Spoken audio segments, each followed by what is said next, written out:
Hi மெட் family, எல்லாரும் எப்படி இருக்கீங்க? இன்னைக்கு நான் உங்களுக்கு எந்த மாதிரியான படத்தை கொண்டு வந்திருக்கேன் அப்படின்னு பார்த்தீங்கன்னா, இந்த ரேசிசம் அப்படிங்கிற விஷயத்தை பத்தி கண்டிப்பா உங்க எல்லாருக்குமே தெரிஞ்சிருக்கும். கிட்டத்தட்ட பல நூறு வருஷங்களா ஒயிட் பீப்புள்ஸ் எல்லாருமே கருப்பினத்தவர்களை கொத்தடிமைகளா வச்சிருந்து பல சித்திரவதைகளை கொடுத்திருக்காங்க. இதை பத்தி ஏகப்பட்ட மூவிஸ் வந்திருந்தாலும் இந்த படம் உங்களுக்கு ஒரு பயங்கரமான தாக்கத்தை கொடுக்கும். பல வருஷங்களா பிரெஞ்சு காலனிகளுக்கு கீழே கொத்தடிமைகளை வேலை பார்த்துக்கிட்டு இருக்கிற நம்ம ஹீரோவும் அவரோட பொண்ணும் எப்படியாவது இந்த நரகத்துல இருந்து எஸ்கேப் ஆயிரணும் அப்படின்னு முடிவு பண்ணி பக்கத்துல இருக்கிற காட்டுக்குள்ள 2 பேரும் தப்பிச்சு ஓடிடுறாங்க. சின்னதா தப்பு பண்ணாலே சூடு வைக்கிறது, காது 2ஐயும் வெட்டுறதுன்னு கொடுமையான தண்டனை கிடைக்கும். அதுவும் இவங்க அந்த இடத்துல இருந்தே தப்பிச்சு ஓடி இருக்கிறாங்க. இந்த விஷயம் வெளியே தெரிய வரவும் நம்ம ஹீரோக்கும் அவரோட பொண்ணுக்கும் என்ன நடந்துச்சு, இவங்களால அந்த அடிமத்தனத்துல இருந்து வெளியே வர முடிஞ்சதா இல்லையா அப்படிங்கறத கடைசியில நம்ம எல்லாரையும் கண்கலங்க வைக்கக்கூடிய ஒரு படம் தான் நோ செயின்ஸ் நோ மாஸ்டர்ஸ். இந்த வீடியோ பார்க்கறதுக்கு முன்னாடி நம்ம சேனலை சப்ஸ்கிரைப் பண்ணலன்னா மறக்காம சப்ஸ்கிரைப் பண்ணி வச்சுக்கோங்க. இப்ப வாங்க நம்ம கதைக்குள்ள போயிடலாம். கதை நடக்கிற வருஷம் கிபி 1759. ஈஸ்ட் ஆப்பிரிக்கால இருக்கிற மொரிஷியஸ் அப்படிங்கிற ஒரு தீவை தான் காட்டுறாங்க. எப்படி நம்ம நாட்டை பிரிட்டிஷ் கவர்மெண்ட் ஆட்சி பண்ணுச்சோ அதே மாதிரி தான் மொரிஷியஸ் அப்படிங்கிற ஐலாண்டை பிரெஞ்சு கவர்மெண்ட் ஆட்சி பண்ணது மட்டும் இல்லாம அங்க இருக்கிற மக்கள் எல்லாரையும் கொத்தடிமைகளா வச்சிருந்தாங்க. இவங்களோட வேலையே டெய்லியும் காலையில எந்திரிச்சதுமே அங்க இருக்கிற கரும்பு தோட்டத்துல இருந்து கரும்பை வெட்டிட்டு வந்து அதை மெஷின்ல நல்லா அரைச்சு ஜூஸ் எடுக்கிறது தான். அதுவும் அந்த மெஷின் ஒன்னும் கரண்ட்ல ஓடுற மெஷின் கிடையாது. ஒரு 4-5 பேர் சேர்ந்து அதை தள்ளுற மாதிரி இருக்கும். இந்த மிஷின்ல ஒருத்தர் கரும்பை விட்டு ஜூஸ்ல எடுத்துக்கிட்டு இருக்காருல, ஆக்சுவலா இவர் தான் நம்ம படத்தோட ஹீரோ மசாம்பா. இந்த மொத்த இடத்தையும் கண்ட்ரோல்ல வச்சிருக்கிறது மட்டும் இல்லாம மக்களை இப்படி அடிமைப்படுத்தி வேலை வாங்குறது லார்சனட்டும் அவரோட பையன் ஹானரும் தான். இந்த லார்சனட்டுக்கு பிளாக் பீப்புள்ஸை கண்டாலே ஆகாது. பட் நம்ம ஹீரோ மேல மட்டும் இவனுக்கு ஒரு தனி அக்கறை. ஏன்னா மசாம்பா மத்தவங்கள மாதிரி கிடையாது. சொன்ன வேலையை எந்த தப்பும் பண்ணாம கரெக்டான டைம்ல முடிச்சு கொடுத்துருவாரு. அதுவும் இல்லாம இவருக்கு பிரெஞ்சு நல்லாவே பேச தெரியும் அப்படிங்கறதுனால இவர் தான் இந்த இடத்தோட இன்சார்ஜ். இவங்க அரைச்சு வச்சிருக்கிற அந்த கரும்பு ஜூஸை லார்சனட்டோட பையன் டேஸ்ட் பண்ணி பார்க்கறான். அவனுக்கு இந்த டேஸ்ட் ரொம்பவே பிடிச்சி போயிருது. இங்க பாரு மசாம்பா, இன்னும் அறுவடை முடியறதுக்கு 2 வாரம் தான் இருக்குது. அதுக்குள்ள நம்ம எவ்வளவு ஜூஸை ப்ரொடியூஸ் பண்றோமோ அதை பொறுத்து தான் கவர்மெண்ட் கிட்ட இருந்து எனக்கு பணம் கிடைக்கும். நான் முழுசா ஒன்ன மட்டும் தான் நம்பி இருக்கேன் அப்படின்னு சொல்லிட்டு போக இவருக்கு என்ன பண்றதுனே தெரியல.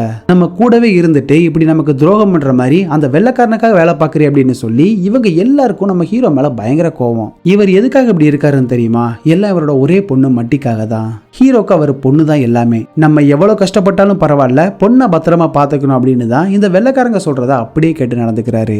நைட்டு உட்காந்து பொண்ணுக்கு பிரெஞ்சு கத்து கொடுத்துக்கிட்டு இருக்கும்போது இவ எதுவுமே பேசாம அமைதியாவே இருக்கிறா. என்னாச்சு மட்டி, ஏன் அமைதியாவே இருக்கிற? அப்பா, நான் ரூபா கூட பேசிக்கிட்டு இருக்கும்போது அவ என்கிட்ட ஒரு முக்கியமான விஷயத்த சொன்னா.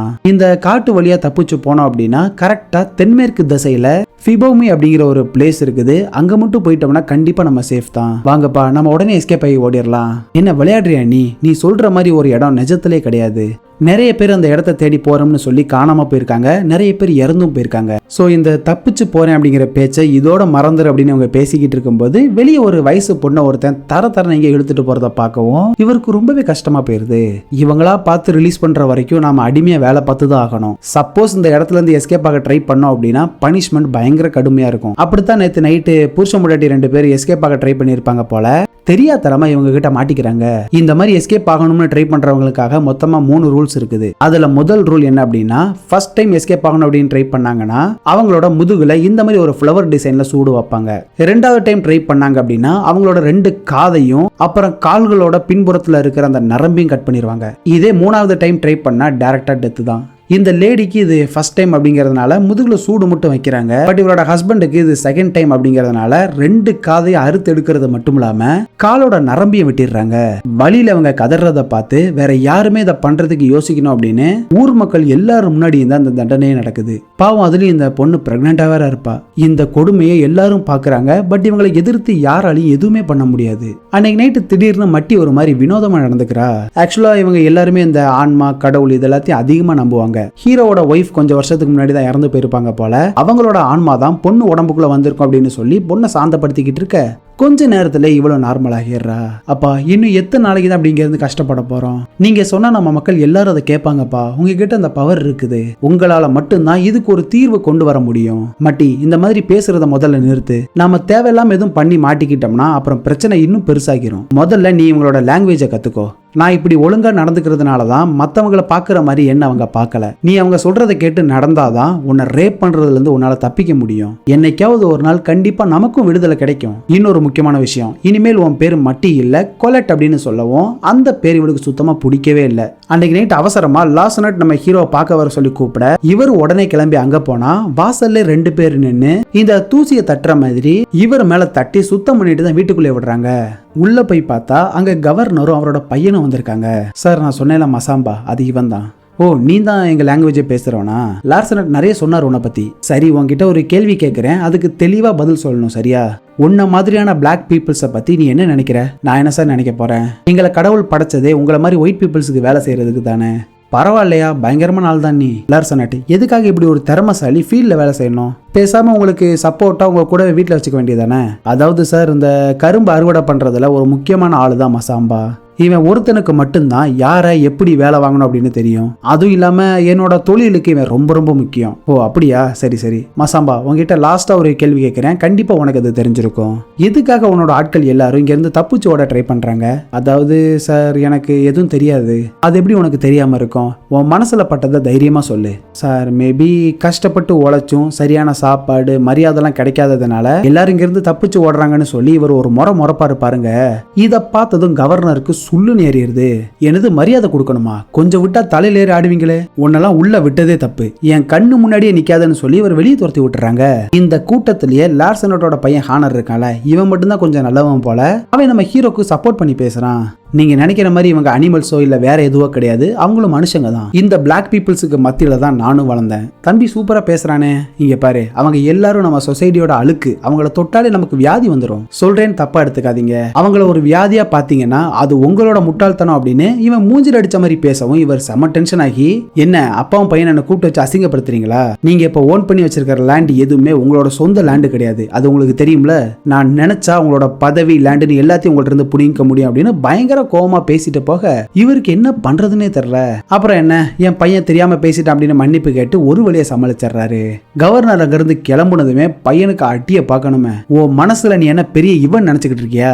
உன்னால நான் சேர்த்து வச்ச எல்லாமே போயிருக்கும். எங்க இருக்க அந்த மசாம்பா? ஒரு கவர்னர் கிட்ட எப்படி பேசணும் அப்படின்னு கூட உனக்கு தெரியாதா? உன்னெல்லாம் மதிச்சு வீட்டுக்குள்ள விட்டேன் பாத்தியா? என்ன சொல்லணும்? உனக்கு கொடுத்த பிரிவிலேஜ் எல்லாத்தையும் நான் திருப்பி வாங்கிக்கிறேன். இனிமேல் நீயும் மத்தவங்கள மாதிரி தோட்டத்துல இறங்கி கரும்பை வெட்டி கொண்டு வரணும். அது மட்டும் இல்லாம உன் பொண்ணு கூட நீ இனிமேல் இருக்க முடியாது. அவ இங்க இந்த வீட்டை எனக்கு கீழே வேலை பார்க்கணும். மேரியஸ் இங்க வா, இவனை கொண்டு போய் வீட்டுல விட்டுட்டு இவன் பொண்ணை மட்டும் கூட்டிட்டு வா அப்படின்னு சொல்லவும் மசாம்பாக்கு என்ன பண்றதுனே தெரியல. சார், என் பொண்ணு எதுவும் பண்ணிடாதீங்க ப்ளீஸ், தயவு செஞ்சு அவளை விட்டுருங்க அப்படின்னு இவர் எவ்வளவோ கெஞ்சி பாக்குறாரு. பட் இவன் கண்டுக்கவே இல்ல. பாவம், இவரால் என்ன பண்ண முடியும்? பொண்ணு கிட்ட போயிட்டு என்ன பேசுறதுன்னு தெரியாம கூனி குறுகி நின்னுகிட்டு இருக்க அவளும் அழுதுகிட்டே அந்த ஆளு கூட போயிடுறா. பொண்ணை இப்படி விட்டுட்ட மேனு இவர் ஃபீல் பண்ணிக்கிட்டு இருக்கும் போது திடீர்னு தூரமா ஒருத்தர் அலற சவுண்டு கேட்டதும் பொண்ணுக்கு ஏதோ ஆயிடுச்சோ அப்படின்னு இவர் பதறி அடிச்சு ஓடி வந்து பார்த்தா மட்டி இவனை அடிச்சு போட்டுட்டு பக்கத்துல இருக்கிற காட்டுக்குள்ள ஓடி போயிடுறா. இந்த விஷயம் தெரிய வரவும் லார்சனட்டோட ஆட்களும் தேடி பாக்குறாங்க. பட் அவளை கண்டுபிடிக்கவே முடியல. அந்த பொண்ணை கண்டுபிடிக்கணும்னா அது விக்டோரியாவால மட்டும்தான் முடியும். இந்த விஷயத்த சொல்லி உடனே அவளை இங்க கூட்டிட்டு வாங்க. அப்புறம் ஹானர், நீயும் விக்டோரியா கூட சேர்ந்து அந்த பொண்ணை தேடுறதுக்கு ஹெல்ப் பண்ணு.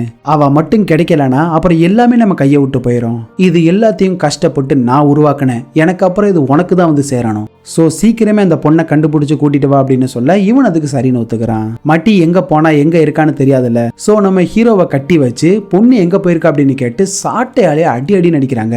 உன் பொண்ணு எங்க போயிருப்பான்னு கண்டிப்பா உனக்கு தெரிஞ்சிருக்கும். ஒழுங்கு மரியாதையா உண்மையை ஒத்துக்கோன்னு போட்டி வர நான் எடி அடிக்க மசாம்பா வாயை திறந்து ஒரு வார்த்தை கூட பேசல. அப்ப கரெக்டா அந்த இடத்துக்கு லார்சனட் சொன்ன விக்டோரியாவும் அவங்களோட 2 பசங்களும் வராங்க. ஆக்சுவலா அவங்களோட வேலை என்னன்னா இந்த மாதிரி தப்பிச்சு ஓடுறவங்கள தேடி கண்டுபிடிச்சு கூட்டிட்டு வர்றதுதான். இவங்க நேரா ஹீரோ கிட்ட போயிட்டு, நான் யாருன்னு உனக்கு தெரியும்னு நினைக்கிறேன். உன் பொண்ணு இப்பதானே ஃபர்ஸ்ட் டைம் ஓடி போறா. அவ எங்க போயிருக்கான்னு உனக்கு எதுவும் தெரியுமா? சத்தியமா எனக்கு எதுவும் தெரியாது மேடம். இங்க பாரு, நான் உன் பொண்ணோட நல்லதுக்கு தான் சொல்றேன். எனக்கு முன்னாடி வேற யாராவது அவளை கண்டுபிடிச்சாங்கன்னா அவங்க உன் பொண்ணை கொலை பண்றதுக்கும் வாய்ப்பு இருக்குது. பட் நான் அந்த மாதிரி கிடையாது. இதுவரை நான் பிடிச்ச எல்லாரையும் உயிரோட தான் கூட்டிட்டு வந்திருக்கேன். உனக்கு உன் பொண்ணு உயிரோட வேணும் அப்படின்னா என்கிட்ட சொல்றதை தவிர வேற வழியே இல்லை. உண்மையை சொல்லு, உன் பொண்ணு எங்க போயிருக்கா? மேடம், சத்தியமா எனக்கு எதுவுமே தெரியாதுன்னு இவர் சொல்லவும் விக்டோரியா செம டென்ஷன் ஆயிடுறா. அந்த பொண்ணு கூட யாரு க்ளோஸா இருப்பா அப்படின்னு விசாரிக்கும் போதுதான் ரூபா இவளோட க்ளோஸ் ஃப்ரெண்ட் அப்படிங்கிற விஷயம் தெரிய வருது. பாவம், இந்த பொண்ணு பிரெக்னெண்டா இருக்குதுன்னு கூட பார்க்காம தரன்னு இழுத்துட்டு வந்து ஒரு குழியை தோண்டி அதுல குப்புற படுக்க போட்டு சாட்டையை எடுத்து அடிக்க வரும்போது இவ பயத்துல உண்மையை சொல்லிடுறா. ஃபிபோமி அப்படிங்கிற பிளேஸ் வந்து இந்த மாதிரி அடிமைங்கள்லாம் சுதந்திரமா வாழக்கூடிய ஒரு இடம். அந்த இடம் இங்க இருந்து ரொம்ப தூரத்துல இருக்கிறதுனால கண்டிப்பா அந்த பொண்ணால அவ்வளவு தூரம் போயிருக்க வாய்ப்பே இல்லை. உங்க பையனுக்கு அந்த பொண்ணை நல்லாவே தெரியும்ல. சோ அடையாளம் காட்டுறதுக்காக அவனையும் நாங்க கூடவே கூட்டிட்டு போறோம் அப்படின்னு சொல்லி விக்டோரியா, அவளோட பசங்க 2 பேரு, அப்புறம் நம்ம ஹானர் 4 பேரும் குதிரையை எடுத்துக்கிட்டு மட்டியை தேடி காட்டுக்குள்ள போறாங்க. விக்டோரியா கிட்ட ஒரு டாக் இருக்கும். அதோட ஹெல்ப்னால இவங்கள அதை ஃபாலோ பண்ணியே பின்னாடி போனா மட்டியோட கால் தடம் இருக்கிறத பாத்துறாங்க. அதை பின்தொடர்ந்து பார்த்தாதான் தெரியுது அங்க 2ஆவதா இன்னொருத்தரோட கால் தடம் இருக்குது. இத பார்த்ததும் மட்டி தனியாளா இல்ல, அவ கூட வேற ஒருத்தர் இருக்கிற விஷயம் உங்களுக்கு தெரிஞ்சு போயிருது. அப்படியே இந்த பக்கம் நம்ம ஹீரோவை காட்டினா, பொண்ணு கிடைக்கிற வரைக்கும் நீ பச்சை தண்ணி கூட குடிக்க கூடாது அப்படின்னு சொல்லி தலையை சுத்தி இந்த மாதிரி சங்கிலி கட்டி ஒரு கூண்டுக்குள்ள அடைச்சு வச்சிருக்கானுங்க. இத பார்த்த மட்டியோட ஃப்ரெண்ட் ரூபா என்ன பண்றானா, நைட் யாருக்கும் தெரியாம ஹீரோ கிட்ட வந்து சங்கிலியெல்லாம் கலட்டி அவரை ரிலீஸ் பண்ணி விட்டுறா. பொண்ணு எங்க போயிருக்கான்னு இவருக்கும் தெரியும்ல. சோ விக்டோரியா அவளை தேடி கண்டுபிடிக்கிறதுக்கு முன்னாடி முதல்ல நான் என் பொண்ணை கண்டுபிடிக்க போறேன் அப்படின்னு சொல்லி இவரு பொண்ணை தேடி காட்டுக்குள்ள போயிடுறாரு. இவர் தலையை சுத்தி அந்த சங்கிலியெல்லாம் மாட்டி வச்சிருக்கிறதுனால தண்ணி கூட குடிக்க முடியல. இதுல பசி வேற ஒரு பக்கம் வாட்டி எடுக்குது. முதல்ல அந்த செயினை கலட்டி தூர போடணும் அப்படின்னு கல்லை எடுத்து அந்த லாக்கு மேலே நங்கு நங்குன்னு போட்டு அடிக்கவும் அந்த சங்கிலியும் கலண்டு விழுந்துருது. போற டைரக்ஷன் கரெக்டான டைரக்ஷன் தானு செக் பண்றதுக்கு இவர்கிட்ட காம்பஸ்லாம் இல்ல. சோ உடனே யோசனை பண்ணி ஒரு குச்சி எடுத்து நட்டி வச்சு அதுக்கு பக்கத்துல இந்த மாதிரி ஒரு சின்ன கல்லை வச்சு சூரிய ஒளியோட ஹெல்ப் மூலமா கரெக்டா பாதையை கண்டுபிடிச்சு போய்கிட்டு இருக்காரு. இந்த பக்கம் விக்டோரியாவோட டீமை காட்டினா நைட் இருட்டுனதுமே அங்கே ஒரு ஓரமா தீயெல்லாம் பத்த வச்சு உட்காந்து சாப்பிட்டுக்கிட்டு இருக்காங்க. நம்ம ஹானர் சின்ன வயசுல இருந்தே பிளாக் பீப்புள்ஸ்க்கு மத்தியில வளர்ந்ததால அவங்க எப்படி சாப்பிடுவாங்களோ அதே மாதிரிதான் இவன் சாப்பிடுறான். இத பார்த்ததும் விக்டோரியா செம டென்ஷன் ஆயிடுறா. என்ன பண்ணிக்கிட்டு இருக்க நீ? இப்படிதான் வீட்லயும் சாப்பிடுவியா? நம்மளோட பழக்க வழக்கங்களை நம்மளே ஃபாலோ பண்ணல அப்படின்னா வேற யாரு பண்ணுவா? சாப்பிடுறதுக்கு முன்னாடி முதல்ல கடவுள் கிட்ட ப்ரே பண்ணிட்டு தான் சாப்பிடணும் அப்படின்னு அவங்க பேசிக்கிட்டு இருக்கும்போது தான் விக்டோரியாவை பத்தி சில விஷயங்கள் தெரிய வருது. ஆக்சுவலா சின்ன வயசுல, அதுவும் முக்கியமா டீனேஜரா இருக்கிற சமயத்துல பல கொடுமைகளை ஃபேஸ் பண்ணியிருக்கா. அதுவும் இல்லாம பிடிக்காத ஒருத்தனுக்கு ஃபோர்ஸ் பண்ணி கல்யாணம் பண்ணி வைக்கிறது, அப்புறம் கொஞ்சம் வருஷத்திலே டிவோர்ஸ் ஆகுறதுன்னு நிறைய கஷ்டப்பட்டிருக்கா. இந்த பக்கம் மசாம்பா அசந்து தூங்கிக்கிட்டு இருக்கும்போது இவரோட ஒய்ஃப் கனவுல வந்து அந்த இடத்துக்கு போறதுக்கான பாதையை சொல்ற மாதிரி அடிக்கடி இவருக்கு இல்லூஷன்ஸ் வந்துகிட்டே இருக்குது. மறுநாள் விடிஞ்சதும் இவரும் நடக்க முடியாம நடந்து மலை ஏறிக்கிட்டு இருக்கும்போது இதை விக்டோரியா பாத்தர்றா. இது தெரியாம இவர் காட்டுக்குள்ள நடந்து போய்கிட்டு இருக்கும்போது திடீர்னு ஏதோ சவுண்டு கேட்கவும் இவர் திரும்பி பார்த்தா அங்க இவர மாதிரி ஒரு பிளாக் மேன் கையில கத்தியோட நின்னுகிட்டு இருக்கான். ஆக்சுவலா இவன் தனியாள் இல்ல, கை குழந்தையோட இவனோட ஒய்ஃபும் வந்திருக்கா. சத்தம் போடாம என் கூட வா அப்படின்னு சொல்லி 3 பேர் ஒளிஞ்சிருந்து பார்த்தா பின்னாடியே விக்டோரியாவும் அவளோட பசங்களும் கையில கன்னோட அங்க வராங்க. எப்படியாவது இவங்க கிட்ட இருந்து எஸ்கேப் ஆகிரணும் அப்படின்னு சத்தம் போடாம ஒரு இடத்துல ஒளிஞ்சிருக்கும் போது திடீர்னு அந்த குழந்தை கத்த ஆரம்பிச்சிருது.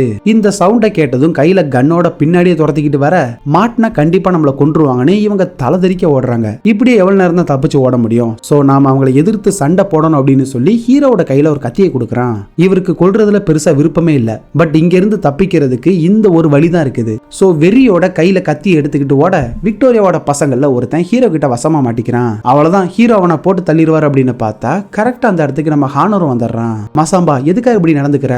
ப்ளீஸ் நீ சரண்டர் ஆகிரு, உனக்கு எதுவும் ஆகாத மாதிரி நான் பாத்துக்கிறேன் அப்படின்னு பேசிக்கிட்டு இருக்கும்போது பின்னாடியே வந்து இவன் கழுத்துல ஒரே போடு. பாவம், ஸ்பாட்ல இவன் இறந்து போயிடுறான். மசாம்பா நினைச்சிருந்தா இந்த பையனையும் கொலை பண்ணிருக்கலாம். பட் இவருக்கு ஒரு உயிரை கொல்றதுல விருப்பம் இல்லாததுனால இவனை அப்படியே விட்டுட்டு போயிடுறாரு. இவர் கூட வந்து அந்த பிளாக் மேன் அவனோட ஒய்ஃப் எங்க போனாங்கன்னே தெரியல. முதல்ல எப்படியாவது இந்த இடத்துல இருந்து எஸ்கேப் ஆகிரணும் அப்படின்னு இவரும் தலைதறிக்க ஓட அங்க வழியில இன்னொரு பிளாக் மேனை மீட் பண்றாரு. அவன் இந்த காட்டுக்குள்ள ரொம்ப நாளா இருக்கான் போல. ஹீரோவை அவனோட இடத்துக்கு கூட்டிட்டு போயிட்டு சாப்பிடறதுக்கு ஃபுட் எல்லாம் கொடுக்குறான். பிரெஞ்சு பீப்புள் இருக்காங்கல்ல, அவங்க போட்டிருக்கிற மாதிரி ட்ரெஸ்ஸை இவனும் போட்டிருக்கிறத ஹீரோவும் நோட் பண்றாரு. ஆமா, நீங்க மாட்டி இருக்கிற ட்ரெஸ் உங்களுக்கு எங்க இருந்து கிடைச்சது? இதுவா? இது என்னோட ட்ரெஸ் தான். நான் சின்ன வயசுல இருந்தே இந்த ஒயிட் பீப்புளுக்காக ரத்தம் சிந்தி வேலை பார்த்தேன். என்னோட விசுவாசத்தை பார்த்ததும் எனக்கு சிட்டிசன்ஷிப்லாம் கொடுத்து என்னையும் அவங்கள ஒருத்தனா சேர்த்துக்கிட்டாங்க. சொல்ல போனா அவங்களுக்கு என்ன ரொம்ப ரொம்ப பிடிக்கும். அப்படியா? வேற எதுக்கு இப்படி இங்க இருக்க? எல்லாமே நல்லா தான் போயிட்டு இருந்துச்சு. பட் என்ன பிடிக்காத சில பேர் எனக்கு சிட்டிசன்ஷிப் கொடுத்த அந்த பேப்பரை தீ வச்சு எரிச்சிட்டானுங்க. அதனாலதான் அங்க இருந்து தப்பிச்சு வர வேண்டியதா போயிருச்சு அப்படின்னு இவனோட கதையை சொல்லிக்கிட்டு இருக்கான். அதே சமயம் இந்த பக்கம் விக்டோரியாவும் அவளோட பசங்களையும் காட்டினா ஹானர் இறந்து போய் கிடக்கிறத பார்த்தது இவளால அதை தாங்கிக்கவே முடியல.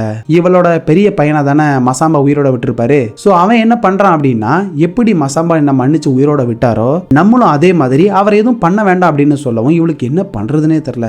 மறுநாள் காலையில விடிஞ்சதுமே ஹீரோக்கு போட்டுக்க புது ட்ரெஸ் எல்லாம் கொடுத்து வெளியே கூட்டிட்டு போறான். நல்லா கேட்டுக்கோ, இங்க இருந்து கரெக்டா ஒவ்வொரு 20 ஸ்டெப்ஸுக்கும் ஒரு உடஞ்ச செடியோட கிளை இருக்கும். நம்மள மாதிரி அந்த ஃபிபோமிங்கிற இடத்துக்கு போற மக்களுக்காக அடையாளத்துக்கு இந்த மாதிரி கிளைய உடைச்சு வைப்பாங்க. இந்த விஷயம் ஒயிட் பீப்புள்ஸுக்கு தெரியாது. இந்த பாதையை ஃபாலோ பண்ணி நேரா போனீங்கன்னா டெட் எண்ட்ல ஒரு கடற்கரை இருக்கும். அந்த கரையில ஒரு ஃபிஷிங் போட் நின்னுகிட்டு இருக்கும். இங்க இருந்து தப்பிச்சு போறதுக்காக வெள்ளக்காரங்க கிட்ட இருந்து அடிச்சு புடுங்கினதான் அந்த போட் அப்படின்னு இவன் தெளிவா எல்லாத்தையும் எக்ஸ்பிளைன் பண்ணிக்கிட்டு இருக்கிற இதே சமயத்துல இந்த பக்கம் அந்த பெரிய பையன் இருக்கான்ல, இவன் இனிமேல் நான் உங்க கூட ஹண்டிங் பண்ண வரப்போறது இல்ல, நான் இப்ப உடனே ரிட்டர்ன் கிளம்பி வீட்டுக்கே போறேன்னு சொல்றான். டேய் என்ன பேசிக்கிட்டு இருக்க நீ? நேத்து நீ தப்பிச்சு வந்தது கடவுளோட புண்ணியத்தினால. இல்லம்மா உங்களுக்கு அது தெரியாது. நான் அவனோட ஃபேஸ அவ்வளவு கிட்டத்துல பார்த்தேன். அவன் கண்ணுல என்ன கொல்லணும் அப்படிங்கிற வெறி கொஞ்சம் கூட எனக்கு தெரியல. அவன் நினைச்சிருந்தா என்ன கொல்றதுக்கு ஒரு நிமிஷம் கூட ஆயிருக்காது. பட் அவன் என்ன மன்னிச்சு விட்டதுதான் என் கண்ணுக்குள்ளே நிக்குது. என்னால இனிமேல் உங்க கூட வர முடியாது. நான் ஹானரோட பாடியை அவனோட அப்பா கிட்ட ஒப்படைச்சிட்டு உங்களுக்காக வெயிட் பண்ணிக்கிட்டு இருக்கேன், சீக்கிரமா வந்து சேருங்க அப்படின்னு சொல்லிட்டு இவங்க இருந்து கிளம்பிடுறான். டேய் எங்கடா போற? உன் அம்மாவையும் தம்பி இப்படிதான் அனாதையா விட்டுட்டு போவியா? ஒழுங்கு மரியாதையா திரும்பி வா அப்படின்னு சொல்லி இவனுங்க ரெண்டு பேரும் சண்டை போட்டுக்கிட்டு இருக்கானுங்க. ஒரு பிளாக் மேனுக்காக பசங்க ரெண்டு பேரும் அடிச்சுக்கிறத பார்த்தது இவளுக்கு என்ன பண்றதுன்னே தெரியல. அந்த பெரிய பையன் மனசு மாற மாதிரியே தெரியல. அவன் பாட்டுக்கு ஹானரோட பாடியை குதிரையில எடுத்து வச்சுக்கிட்டு கிளம்பி போயிடுறான். இந்த பக்கம் நம்ம ஹீரோவும் அந்த ஆளு சொன்னது மாதிரி 20 ஸ்டெப்ஸ் எடுத்து வச்சு உடஞ்ச கிளை ஏதோ இருக்குதான்னு தேடி பார்த்துக்கிட்டே போயிட்டு இருக்காரு. இவருக்கு ஒருத்தன் ட்ரெஸ் சாப்பாடுலாம் கொடுத்து ஹெல்ப் பண்ணால, அவன் இருக்கிற இடத்த இவங்க எப்படியோ கண்டுபிடிச்சு வந்து ஹீரோ பத்தி விசாரிக்க இவன் சுத்தமா வாயவே திறக்கல. கடுப்பான விக்டோரியா கொஞ்சம் கூட இறக்கமே இல்லாம இவன் தலையிலே சுட்டு கொண்டுறா. இவன் ஒரு குகைக்குள்ள தங்கி இருந்தால, அந்த இடத்த சுத்தி முத்தி தேடி பார்க்கும் போதுதான் ஹீரோ போட்டிருந்த பழைய ட்ரெஸ் உங்களுக்கு கிடைக்குது. அதை எடுத்துட்டு போய் இவங்க வளர்க்குற நாய்கிட்ட காட்ட அதுவும் மோப்பம் முடிச்சுக்கிட்டே நேரா ஹீரோ இருக்கிற இடத்துக்கே கூட்டிட்டு வந்துருது. இவர் ஒரு அருவிக்கு மேல மெதுவா நடந்து போய்கிட்டு இருக்கும்போது இந்த நாய் வெறி குண்டி வர கடிக்க வரும் பாருங்க. நாயோட சேர்ந்து 2 பேரும் அருவி மேல இருந்து கீழே விழுந்துடுறாங்க. அப்பயும் அந்த நாய் விடுற மாதிரியே தெரியல, பின்னாடியே துரத்திக்கிட்டே வந்து இவரோட நெஞ்சிலே கடிச்சிருது. இவரும் தள்ளி தள்ளி பாக்குறாரு, ஆனா அது விடுற மாதிரியே தெரியல. கோவத்துல இவர் ஒரு கல்லை எடுத்து அடிப்பாரு பாருங்க, அடி அந்த நாயோட தலையிலே அடிச்சு அதை கொன்னுறாரு. ரத்தம் வேற விடாம போய்கிட்டு இருக்குது. இருந்தாலும் கஷ்டப்பட்டு நடக்க முடியாம நடந்து காட்டுக்குள்ள போய்கிட்டு இருக்க, இன்னொரு பக்கம் மழை வேற விடாம அடிச்சு ஊத்துது. இதுக்கிடையில நைட்டு கனவுல அடிக்கடி இவரோட ஒய்ஃப் பேசுற மாதிரி இலூஷன்ஸ் வந்துகிட்டே இருக்குது. நைட் அங்கே ஒரு ஓரமா ஸ்டே பண்ணிட்டு மறுநாள் விடிஞ்சதும் நடக்க முடியாம நடந்து ஒரு வழி அந்த கடற்கரையை வந்து சேர்ந்துடுறாரு. அங்க வந்து பார்த்தா அந்த ஆளு சொன்ன பிஷிங் போட் உடஞ்சு தூளு தூளா கிடக்குது. அதுவும் இல்லாம கடற்கரையோரத்துல நிறைய மக்கள் செத்து போய் கிடக்குறாங்க. ஒருவேளை நம்ம பொண்ணுக்கு ஏதாவது ஆயிருக்குமோ அப்படின்னு பதறி போய் கிட்ட வந்து பார்த்தா இறந்து போயிருக்கிற எல்லாரோட கண்ணும் வெள்ளை கலர்ல இருக்குது. ஆக்சுவலா நம்மளை காப்பாத்த யாராவது வருவாங்க அப்படின்னு வெயிட் பண்ணி சாப்பாடு இல்லாம அந்த உப்பு காத்துல பாவம் துடி துடிக்க இறந்து போயிருக்காங்க. இவருக்கு என்ன பண்றதுன்னே தெரியாம எல்லா இடத்துலயும் பொண்ணை தேடிக்கிட்டு இருக்கும்போது டொக்கு டொக்குன்னு எதையோ தட்டுற மாதிரி சவுண்டு கேட்கவும் இவர் உடனே அங்க போய் பார்த்தா இவரை மாதிரி அங்க 2-3 பேர் உடஞ்ச போட்ட ரெடி பண்ணிக்கிட்டு இருக்காங்க.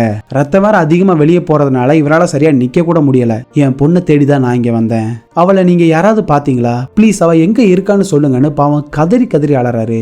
உடனே அவரை கூட்டிகிட்டு போயிட்டு அங்க தூரமா ஒரு இடத்த கை காட்ட இவர் பதறி அடிச்சு அங்க போய் பார்த்தா 4-5 பொண்ணுங்க கூட நம்ம மட்டியும் இருக்கிறா. அந்த உப்பு காத்துக்கு பாவம் இவளோட கண்ணு பாதி வெளியேறிச்சு. அப்ப அவங்க பார்த்ததுக்கு அப்புறம் தான் இவளுக்கு உயிரே வருது. நீ நினைக்கிற மாதிரி மடகாஸ்கர்ல நம்ம காப்பாத்துறதுக்கு யாருமே இல்ல, நாம தப்பிக்கணும்னா அதுக்கு ஃபிபோமி தான் கரெக்டான இடம், வா நம்ம 2 பேரும் அங்க போகலாம் அப்படின்னு சொல்லி பொண்ணை கூட்டிகிட்டு அந்த இடத்துக்கு போயிட்டு இருக்காங்க. அதே சமயம் இந்த பக்கம் விக்டோரியா வெறி கொண்டு காட்டுக்குள்ள நம்ம ஹீரோவை தேடிக்கிட்டு இருக்கா. இவ கொஞ்சம் புத்திசாலியான லேடி தான் போல. அங்க நிறைய செடியில உள்ள கிளைகள் உடஞ்சிருக்கிறத பார்த்தது இவளுக்கு விஷயம் தெரிஞ்சு போயிருது. சோ அந்த ரூட்டை ஃபாலோ பண்ணி ஒரு வழியா கடற்கரைக்கு வந்துடுறா. நல்ல வேளை அவ கண்ணில் சிக்காம 2 பேர் ஒளிஞ்சுக்கிறாங்க. என்ன இந்த பொம்பளை எங்க போனாலும் ஃபாலோ பண்ணி பின்னாடியே வந்துடுறாளே, நாம இங்க இருந்து எஸ்கேப் ஆகணும் அப்படின்னா அதுக்கு ஒரே வழி விக்டோரியாவையும் அவளோட பையனையும் போட்டு தள்ளுறதா அப்படின்னு முடிவு பண்றாங்க. இவங்களுக்கு சாதகமா அன்னைக்கு நைட்டு வேற இடி மின்னல்னு சரியான மழை. இவங்க கையில கன் இருக்கிறதுனால டைரக்டா ஃபைட் பண்ண முடியாதுல்ல. சோ மறைஞ்சு இருந்து இவன் வயித்துல ஒரே குத்து, அவ்வளவுதான். பையன் ஸ்பாட்லயே செத்து போயிட்டா. மிச்சம் இருக்கிறது விக்டோரியா மட்டும்தான். இவளும் சும்மா இல்ல, பயங்கரமா எதிர்த்து ஃபைட் பண்றா. பட் இவளால சமாளிக்க முடியாததுனால மசாம்பாவோட கையிலே குத்து வாங்கி இறந்து போயிடுறா. உடம்புல இருந்து அதிகப்படியான பிளட் லாஸ் ஆனதுனால ஹீரோவால சுத்தமா நடக்கவே முடியல. இவளும் கைத்தாங்கள அப்பாவை கூட்டிக்கிட்டு போறா. பட் நடக்க முடியாம பொத்துன்னு மயக்கம் போட்டு கீழே விழுந்துடுறாரு. பொண்ணுக்கு வேற என்ன பண்றதுன்னு தெரியாம கத்துறா கதறா. அந்த காட்டுக்கு நடுவுல கொஞ்சம் பேர் வாழ்ந்துகிட்டு இருக்காங்க போல.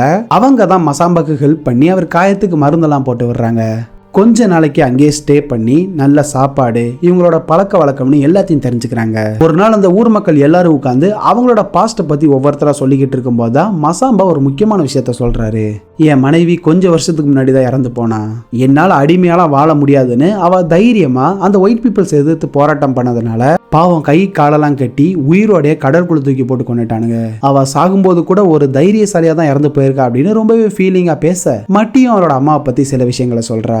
நான் சின்ன பொண்ணா இருக்கும்போது அம்மா என்கிட்ட நிறைய கதையை சொல்லியிருக்காங்க. அவங்களுக்கு கதை சொல்றதுன்னா ரொம்ப ரொம்ப பிடிக்கும். அதுலயும் ஒரு பேர்டை பத்தி சொன்ன ஸ்டோரி தான் என்னோட ஃபேவரட். ஒரு நாள் ரமாட்டோ அப்படிங்கிற ஒரு பறவை என்னோட முன்னோர்களுக்கு முன்னாடி வந்து உட்கார்ந்து உட்கார்ந்து இருக்குது. என்னன்னு தெரியல, அந்த பறவையை பார்த்ததுமே அவங்களுக்குள்ள அப்படி ஒரு சந்தோஷம். திடீர்னு அது பறந்து போகவும் இவங்களும் குதிரை எடுத்துக்கிட்டு அந்த பறவையை ஃபாலோ பண்ணி போனா அந்த பறவை எங்கெல்லாம் நிக்குதோ அந்த இடத்துலலாம் ஒரு புது வில்லேஜ் அவங்க கண்டுபிடிச்சிருக்காங்க. அப்படி கண்டுபிடிச்சது தான் நிஜிஸ், டிமாட்டில், இம்பவுல் இந்த மாதிரி கிராமங்கள். கடைசியா இறந்து போறதுக்கு முன்னாடி தான் என் அம்மா இந்த கதையை என்கிட்ட சொன்னாங்கன்னு இவ ஃபீல் பண்ணி பேசுறா. அன்னைக்கு நைட் எல்லாரும் தூங்கிக்கிட்டு இருக்கும்போது திடீர்னு வெளியே மக்கள் அலற சவுண்டு கேட்கவும் இவரும் பதறி அடிச்சு வெளியே வந்து பார்த்தா இவங்களை பிடிக்கிறதுக்காக கையில கன்னோட ஒரு பெரிய போலீஸ் படையே வந்திருக்குது. இதை பார்த்தது எல்லாரும் தப்பிச்சங்க இருந்து ஓட எல்லா டைரக்ஷன்லயும் வந்து இவங்களை லாக் பண்ணிடுறாங்க. நீங்க சரண்டர் ஆகிற தவிர உங்களுக்கு வேற வழியே இல்ல. கவர்னர் பிராமிஸ் பண்ணிருக்காரு உங்க எல்லாரும் எதுவும் பண்ண மாட்டோம்னு. தப்பிச்சு ஓட ட்ரை பண்ணாம ஒழுங்கா எல்லாரும் என் கூட வாங்க அப்படின்னு இவன் கூப்பிட்டுக்கிட்டு இருக்க இவங்களுக்கு என்ன பண்றதுனே தெரியல. எப்படி இருந்தாலும் இவங்க நம்மள சும்மா விட போறது கிடையாது. மறுபடியும் இவங்களுக்கு அடிமையா கடந்து சாகிறதுக்கு பதிலா நம்ம உயிரை நாமளே மாச்சுக்கலாம் அப்படின்னு சொல்லி எல்லாரும் பாட்டு பாடிக்கிட்டு பக்கத்துல இருக்கிற மலையில இருந்து கீழே குதிச்சு இறந்து போயிடுறாங்க. ஆக்சுவலா இந்த ரேசிசம் அப்படிங்கிற விஷயம் என்ன பண்ணாலும் மாறாது அப்படிங்கறத காட்டி இந்த படமும் முடியுது. நீங்க சொல்லுங்க படம் எப்படி இருந்துச்சு? அடுத்து இதே மாதிரி சூப்பரான படத்தோட சந்திக்கிறேன். அது வரைக்கும் டாடா.